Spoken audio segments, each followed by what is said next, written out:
1447 হিজরি সনের পবিত্র রমজানুল মোবারকের আজকে 27তম তারাবি। আজকের তারাবিতে আমাদের খতমে তারাবি শেষ হবে। আজকে 30তম পারা তেলাওয়াতের মাধ্যমে এবারের বছরের কোরআন কারীমের রমজানুল মোবারকের তারাবির নামাজে কোরআন কারীমের খতম শেষ হবে।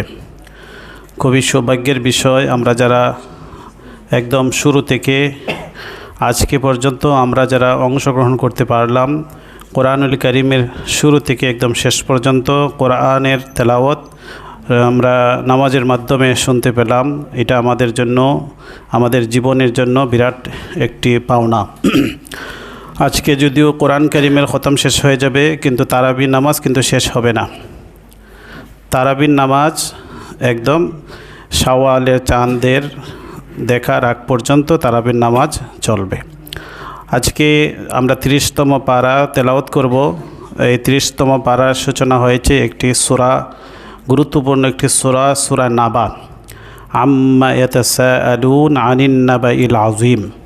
এই সূরাটির নাম হচ্ছে নাবা। নাবা শব্দের অর্থ হচ্ছে সংবাদ। এটা কোনো সাধারণ সংবাদ নয়। নাবাইল আযীম, নাবাই আযীম মানে হচ্ছে মহাসংবাদ। আর এই মহাসংবাদটি হচ্ছে কিয়ামত। কিয়ামত যে আমাদের সামনে আসতেছে, এটা আমাদের জন্য গুরুত্বপূর্ণ একটি সংবাদ।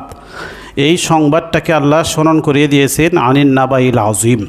কোনো একটি শব্দের, কোনো একটি বিষয়ের সাথে যদি আযীম শব্দ যুক্ত হয়, তাহলে বোঝা যায় যে এটা হচ্ছে সবচাইতে বড়। যেমন রবের সাথে যদি আযীম শব্দ লাগে, সুবহানা রব্বিয়াল আযীম, মানে আল্লাহ হচ্ছেন সবচাইতে বড় পালনকর্তা। আর নাবাই আযীম মানে হচ্ছে মহাসংবাদ। এর চাইতে গুরুত্বপূর্ণ, এর চাইতে বড় কোনো সংবাদ আমাদের জন্য হতে পারে না।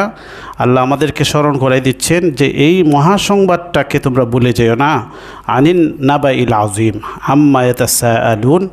তৎকালীন সময়ের মানুষ কিয়ামতকে অবিশ্বাস করত, আখিরাতকে অবিশ্বাস করত। এটা নিয়ে তারা বিভিন্ন ধরনের ঠাট্টা বিদ্রূপ করত, মন্তব্য করত। সে বিষয়ে আল্লাহ বলছেন আম্মা ইয়াতাসাআলুন। তারা কি বিষয়ে পারস্পরিক আলোচনা করে, কি বিষয়ে তারা পারস্পরিক একে অপরকে জিজ্ঞাসা করে। আনিন নাবাইল আযীম, এরা কি মহাসংবাদ সম্পর্কে আলোচনা করতেছে। আল্লাযী হুম ফীহি মুখতালিফুন, যে বিষয়ে তারা মতানৈক্যে লিপ্ত, যে বিষয়ে তারা ভিন্ন ভিন্ন মত প্রকাশ করতেছে। কেহ বলে এটা হতে পারে, আর কেহ বলে না, এটা হওয়ার সম্ভাবনা নেই। কেহ বলে এটা হতেও পারে, নাও হতে পারে।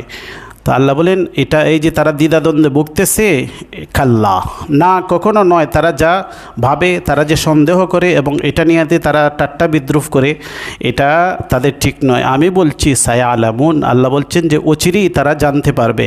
সুম্মা কাল্লা সায়ালামুন, আল্লাহ বলেন অতঃপর আমি আবারও বলছি, কাল্লা, না কখনো নয়।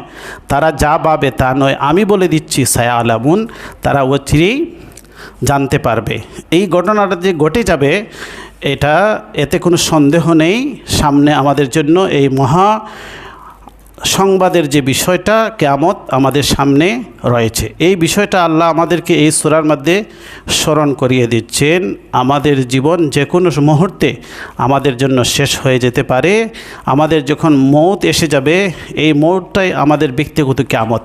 আর আরেকটি সামষ্টিক কিয়ামত হবে, যখন সারা জগতের সমস্ত মানুষ একসাথে মৃত্যুবরণ করবে, এই পৃথিবী ধ্বংস হবে।